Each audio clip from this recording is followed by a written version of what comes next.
দেখুন, পরিষ্কারভাবে জানাচ্ছি, আর নরমের জায়গা নেই। এর আগে অনেকবার আমরা পর্ষদ থেকে বিকাশ ভবনে আমরা কাকুতি মিনতি করেছি, আমরা হাত জোর করে বলেছি ইন্টারভিউটা দিন, কিন্তু আজকের চাকরিহারা যোগ্য অযোগ্যদের নিয়েই সরকার ব্যস্ত। কোনোভাবেই এসএসসি নোটিফিকেশন এখন আসতো না যদি না সুপ্রিম কোর্টের অর্ডার হতো। যদি না সুপ্রিম কোর্ট থেকে অর্ডার না আসতো তাহলে মে মাস কেন, এমন মে মাস আর একটা চলে গেলেও এসএসসি আসতো কিনা সন্দেহ। আপার প্রাইমারি বিষয়টা আমরা জানি, নতুন এসএলএসটির বিষয়টাও জানি, আর প্রাইমারির বিষয়টা জানি। প্রাইমারি 2014 টেট, 2017 টেট আর 2022 টেট, আর 2023 নিয়ে ওইভাবে ফেলে রেখে দিল। মানে 1 বছর 1.5 বছর হতে গেলে কোনো রেজাল্ট নেই। কতটা অনিয়া হতে পারে। আজকে যারা যোগ্য প্যানেলে যেসব অযোগ্যরা জায়গা পেয়েছে তাদের জন্য কেউ না কেউ বঞ্চিত হয়েছে, জীবনে তাদের লক্ষ্যটা পূরণ করতে পারেনি। তো সেই জায়গায় দাঁড়িয়ে কারো না কারোর কেউ না কেউ ক্ষমতার অপব্যবহার করেছে, তার জন্য কিন্তু আজকে আমাদের পরিণতিটাও এই অবস্থায় এসে দাঁড়িয়েছে। আজকে আমরা 31 তারিখের অপেক্ষায় থাকবো। 31 তারিখে নোটিফিকেশনটা কীভাবে দেওয়া হচ্ছে, নোটিফিকেশনের ওবিসি রিজার্ভেশন ক্যাটাগরিগুলো কীভাবে কী সংশোধন করা হচ্ছে সেই বিষয়টা লক্ষ্য রাখবো। বারবার প্রত্যেকটা জায়গায় প্রত্যেকটা রাজপথে কিন্তু আমরা বলে এসেছি যে নিয়োগের বিষয়টা আমাদের দেখা হোক।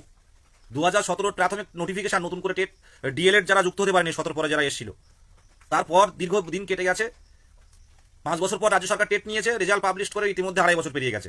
সবাই জানে, প্রত্যেকেই জানেন ভালো করে বিষয়টা, প্রত্যেকেই, শাসক শ্রেণী থেকে বিরোধী থেকে শুরু করে নেতা মন্ত্রী প্রত্যেকেই জানে এই টেট বঞ্চিত আমাদের 2022 প্রাথমিক টেট উত্তীর্ণরা, সবাই দেখতে পাচ্ছে দিকে দিকে, কিন্তু কারোর কিছু বলার নেই যতক্ষণ না মুখ্যমন্ত্রী কিছু বলছে।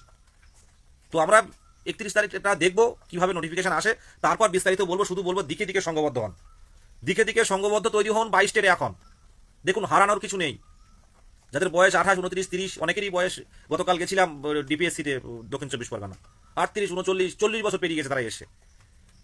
সুতরাং এই টাইমটা ভয় পাওয়ারও জায়গা নেই, হারানোরও কিছু নেই, লড়াই হবে। আর আগামী 2 তারিখে খুব সম্ভব সোমবার উত্তর 24 পরগনা জেলা প্রাইমারি বিদ্যালয় সংসদে আমরা ডেপুটেশন দেব।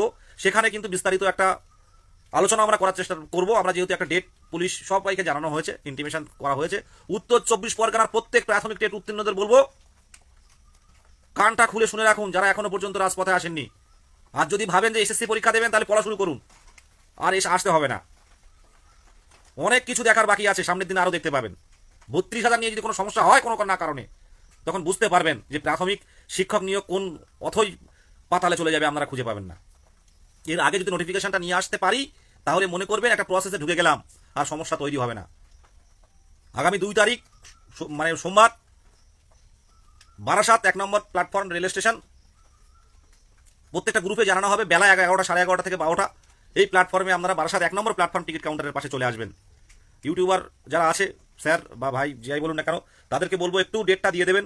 অনেকেই লাইভ শেয়ার করেন যে আগামী 2 তারিখ, জুন মাসের 2 তারিখ সোমবার উত্তর 24 পরগনার ডিপিএসসি, উত্তর 24 পরগনা জেলা প্রাথমিক বিদ্যালয় সংসদে পুরো পারমিশন ভিত্তিক আগে থেকে চেয়ারম্যানের ডেট নিয়ে এবং পুলিশকে জানিয়ে কিন্তু আমরা এই ডেপুটেশন কর্মসূচি করছি। ছোট্ট একটা মিছিল হবে। তারপর আমরা আমাদের বেশ কিছু দাবি আছে। উত্তর 24 পরগনা শূন্যপদের অবস্থা খুব খারাপ। তো আমরা এর আগেও ডিআইয়ের সাথে কথা বলেছি, তার থেকেই চেয়ারম্যানের সাথে গতকাল দেখা হলো, আপনারা দেখেছেন। চেয়ারম্যান ডেট দিয়েছেন 2 তারিখে, 2 তারিখে কিন্তু আমরা দেখা করতে যাচ্ছি। আমাদের আশা রাখছি এই দেখাটাই আমাদের শেষ দেখা হবে। এর পরবর্তীতে আমরা ইন্টারভিউয়ে ঢুকবো এবং সেটা এই 31 তারিখ পেরিয়ে যাওয়ার পর জুন মাসটা আমাদের ক্ষেত্রে একটা বড় মাস হতে চলেছে। জুন মাসে আমরা চাইবো 31 তারিখের পর আমরা 23 জেলা মিলে আলাপ আলোচনার মাধ্যমে, 23 জেলা মিলে বিচার বিশ্লেষণের মাধ্যমে আমরা ঠিক করবো আগামী পদক্ষেপ কি হতে চলেছে। শুধু বলবো সংঘবদ্ধ থাকুন, আর যারা এখনো পর্যন্ত মুখ্যমন্ত্রীর দৃষ্টি আকর্ষণে রাজপথে আসেননি তাদেরকে বলবো এসএসসির পরীক্ষাটা দেবেন, তাহলে পড়াশোনা করুন, প্রাইমারির আশা করবেন না। এমন অনেক ক্যান্ডিডেট আছে যারা শুধু দেখেই যাচ্ছে, তারা নিজেকে অতিরিক্ত পণ্ডিত ভাবছে যে আমরা রাজপথে যাবো না, এমনি এমনি হয়ে যাবে। এইরকম ভাবতো এক শ্রেণীর মানুষ, এইরকম ভাবতো যে এমনি হয়ে যাবে, স্কোর ভালো আছে 28, 27, 26।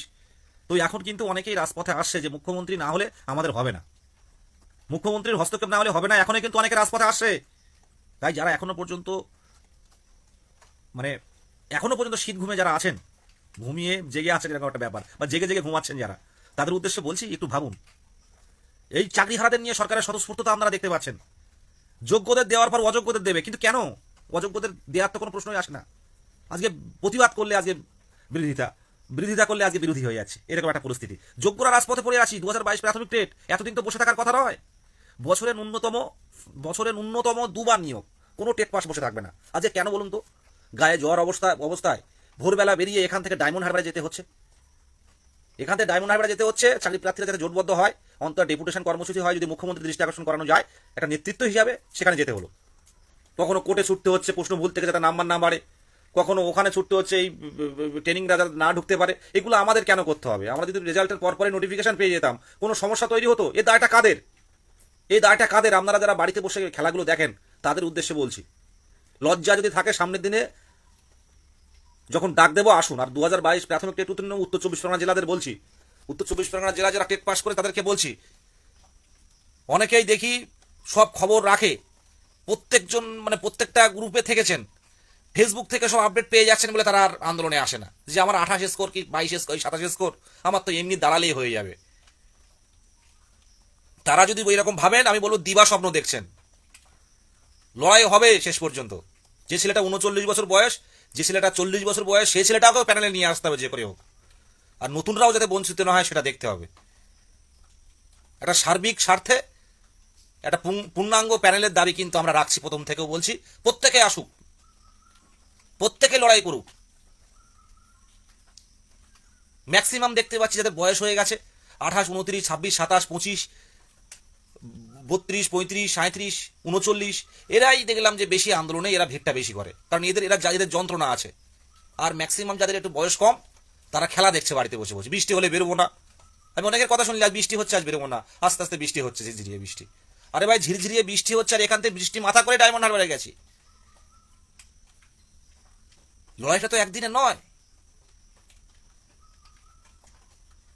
পরিষ্কারভাবে জানাচ্ছি, আগামী দিনে, হ্যাঁ, আগামীকাল এবং পরশু হচ্ছে উত্তরবঙ্গে, মানে দক্ষিণ দিনাজপুরে ডিপিএসসি হচ্ছে প্রত্যেকটা জেলায় জেলায়। দেখুন কি দরকার ছিল আমাদের এই সুদীপ গুহ ভাই, আমাদের সুভাষচন্দ্র ভাই, কি দরকার ছিল বলুন তো জোটবদ্ধ করে করে একসাথে লড়াইগুলো করা? প্রত্যেকেই তো, সুভাষ পিএইচ ক্যান্ডিডেট, ও তো এমনি ও চাকরি পাবে। 2017 সালে 2022-এর রিক্রুটমেন্টে পিএইচ ক্যান্ডিডেট ফাঁকা ছিল। কেন লড়াইগুলো করে? কারণ ওরা পাচ্ছে না। অনেকের বাবা মারা গেছে, অনেকের আগের দিন আগে এসেছিল অচিন্তদা, গতকাল পিজুদার কথা শুনলাম। তো এইরকম তো প্রত্যেকেই এরকম, প্রত্যেকটা দিন তো এরকম কেউ না কেউ হারাচ্ছে। এ দায়টা কে নেবে বলুন তো? আর আমাদের দুর্ভাগ্য, মানবিক মুখ্যমন্ত্রী হয়েও আমাদের কষ্টটা তিনি অনুভব করতে পারছেন না। এটা আমাদের দুর্ভাগ্য। কিন্তু এরপর কিন্তু প্রতিরোধে নামবো আমরা। 31 তারিখটা দেখে নিচ্ছি, আমি সামনে থাকবো। পুলিশ যদি গুলি করে করুক, জীবন দিয়ে দেবো। কারণ সত্যি কথা বলতে কি, বাবা মায়ের বয়স হচ্ছে, তাদের দিকে আর এইভাবে তাকানো যায় না। কতদিন বলা যায়? বারে বারে বলে আন্দোলনে গেলে, আগের দিন গেছিলাম, মা এসে বললো কি হলো, কিছু বললো? আন্দোলন করে করে তো গলা ভাঙিয়ে ফেলেছিস, যে গলা ভালো করে কথা বলতে পারছি না, যে এত চিৎকার করিস কেন? তাহলে দেখে তো মোবাইলে টাইলে, বাড়িতে সবাই দেখে, তো কি উত্তর দেব? প্রত্যেকে কি ভালো আছি আমরা? আজ সংসার ফেলে অনেক বোনেরা ফিরে যেতে যায়, অনেক দাদারা যায় সংসার ফেলে, বউ বাচ্চাদের ফেলে তারা আন্দোলনে যাচ্ছে। কেন এগুলো? কেন এতদিন ধরে আন্দোলন কেন করতে হবে? ন্যূনতম বছরে 2বার নিয়োগ, কোনো টেট পাস বসে থাকবে না, এই কথাটাকে ভুল শুনুন। বেশি কথা বলবো না। আগামী 2 তারিখে উত্তর 24 পরগনা জেলা প্রাইমারি বিদ্যালয় সংসদে আমরা যাচ্ছি। প্রত্যেকে আসার চেষ্টা করুন যারা উত্তর 24 পরগনা জেলায় আছেন। আর আগামীকাল উত্তর দিনাজপুরে ডিপিএসসি অভিযানে যান যারা লাইভটা দেখবেন। আর ইউটিউবার যারা আছেন তাদেরকে বলবো লাইভ একটু লিখে দেবেন, খুব ভালো হয়। প্রত্যেকেই চেষ্টা করুন। গতকালকেও অনেকে গেছিল, এই লাস্ট 2 দিন যে ধর্না হয়েছিল সেখানেও অনেকে গেছিল। দেখুন, অনেকে আছে গ্রুপে নেই, কিন্তু ইউটিউব দেখে দেখে আসেন। প্রত্যেকের উদ্দেশ্যে বলছি, সবাই নিজের জায়গাটা কিন্তু দেখছে। চাকরি হারা যোগ্য অযোগ্য সব নিজের ফ্যামিলি, কেউ কিন্তু আমাদের পাশে কোনোদিন দাঁড়ায়নি। আন্দোলন কিন্তু সবাই দেখে গেছে, মজা নিয়ে গেছে। প্রত্যেকে নিজের জায়গায় লড়ছে। 22 স্টেট কেন নিজের জায়গায় লড়বে না? কেন মুষ্টিমীয় হাতে গোনা কয়েকজন পথে নামবে? কম করা হয়নি তো টেট উত্তীর্ণদের জন্য? হাতে গোনা কয়েকজন কেন নামবে? কেন বারে বারে তাদের রাজপথে দেখতে হবে? প্রত্যেকের উদ্দেশ্যে বলছি, 31 তারিখ পর্যন্ত অপেক্ষা করুন। দলমত নির্বিশেষে প্রত্যেক টেট উত্তীর্ণদের বলবো, প্রতিরোধে নামতে হবে। এখানে কোনো গ্রুপবাজি চলবে না। পরিষ্কারভাবে এই লাইভের মাধ্যমে, একদম আমার নিজের পার্সোনাল ফেসবুকে থেকে আমি লাইভ করছি, পরিষ্কারভাবে জানাচ্ছি, ভবিষ্যৎ নিয়ে ছেলে খেলা চলবে না।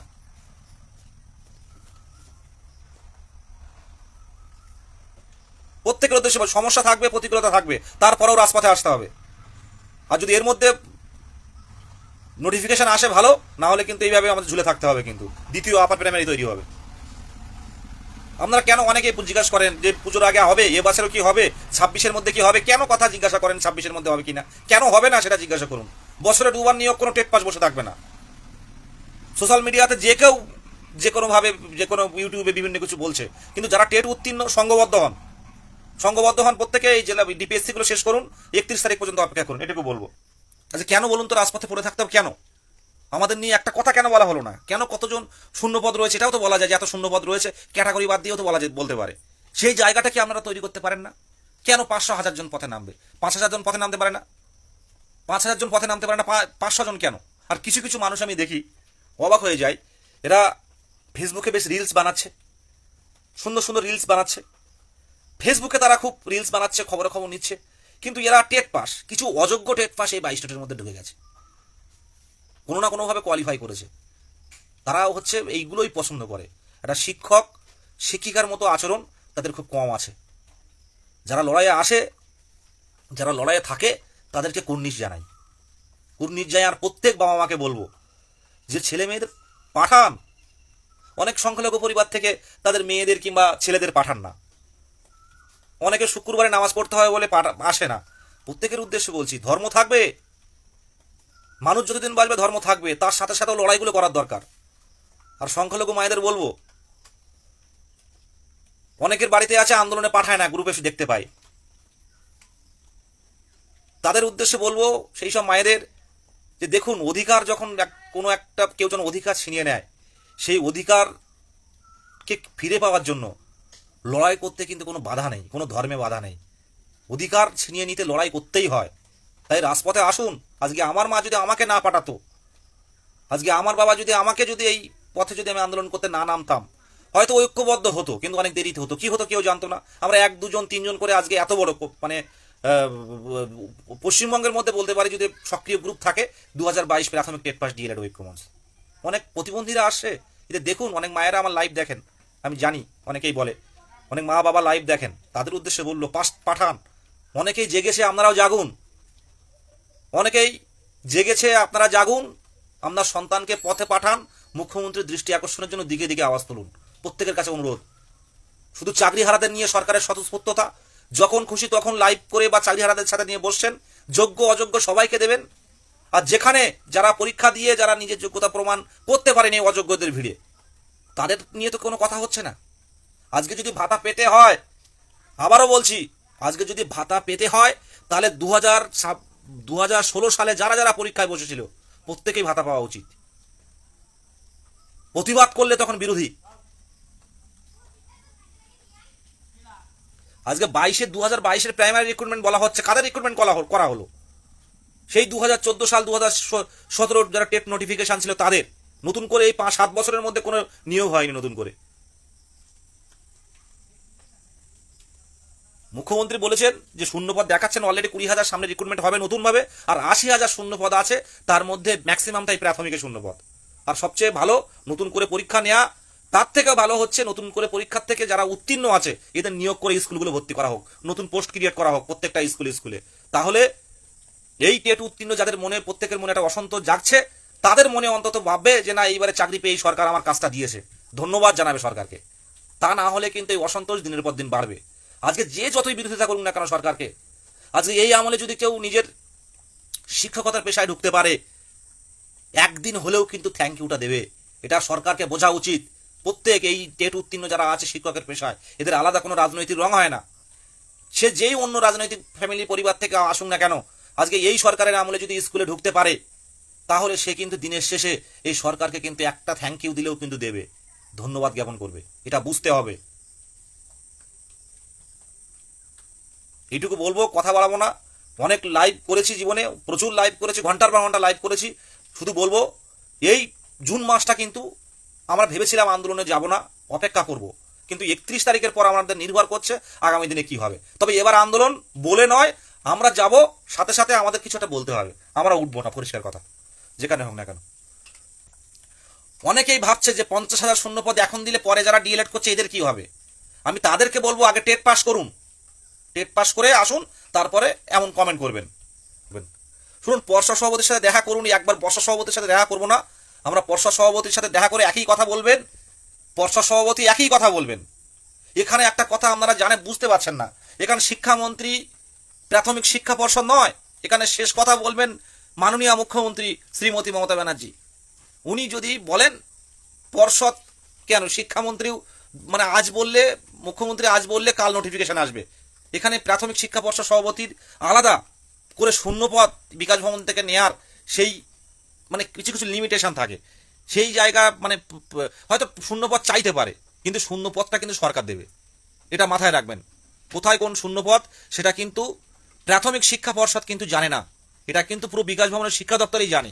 তারা শূন্যপদ দিলেই একমাত্র autonomous body West Bengal board of primary education, ওনারা স্বচ্ছতার ভিত্তিতে নিয়োগ করার চেষ্টা করবেন। কিন্তু গৌতম পাল বাবু নিজের ব্যক্তিগতভাবে শূন্যপদ তৈরি করে রিক্রুটমেন্ট করার সে প্রসেসে উনি ওখানে যেতে পারবেন, ওটা বিকাশ ভবনের হাতে চলে গেছে। এটা বুঝতে হবে ব্যাপারগুলো। আমরা দেখা করলে আজ বললে কাল দেখা হবে, কি বলবেন উনি একই কথা বলবেন যে মুখ্যমন্ত্রী না বলা পর্যন্ত কি শিক্ষা দপ্তর থেকে শূন্যপদ নিয়ে আসুন, আমি নিয়োগ করে দেবো। ওনার তো একই কথা বলেন। আমরা গিয়েছি, ইতিমধ্যেও গেছি, দেখা করেছি, কথা বলেছি দীর্ঘক্ষণ, হয়তো লাইভ করা হয়নি, ওই একই কথা যে শিক্ষা দপ্তর থেকে আমার শূন্যপদ দিক, আমি 3 মাসের মধ্যে নিয়োগ করে দেবো, আমি শূন্যপদ চেয়ে পাঠিয়েছি, এই একই কথা উনি বলছেন। তাই ওখানে গিয়ে ফালতু, ওখানে গিয়ে কোনো কাজ হবে না। আমাদের মুখ্যমন্ত্রীর দৃষ্টি আকর্ষণ করাতে হবে, একটা প্রতিরোধ গড়ে তুলতে হবে। যেরকম চাকরিহারারা বসে পড়েছিল, আমরাও বসে পড়বো, এই জায়গাটা তৈরি করব। আর প্রত্যেককে বলবো সংঘবদ্ধ থাকুন, পাশে থাকুন। আজকে ওবিসি বাহানা দিয়ে এতদিন রাখা হলো আমাদেরকে, আর সেই ওবিসির সমস্যার মধ্যেই কিন্তু এসএসসি নোটিফিকেশন আসছে। তাই বলবো 31শে মে পর্যন্ত অপেক্ষা করুন। আমরা ওই 31শে মের পর আমরা ওই দিনই আলোচনা করব, নোটিফিকেশন আসার পর, যে কি করলো সরকার, কি করতে চলেছে, আমাদের নিয়ে কি সত্যি নোটিফিকেশন আসা সম্ভব নতুন প্রাইমারি টেট উত্তীর্ণদের নিয়ে, এটা দেখে তারপর পরবর্তী পদক্ষেপ নেব। ধন্যবাদ সকলকে।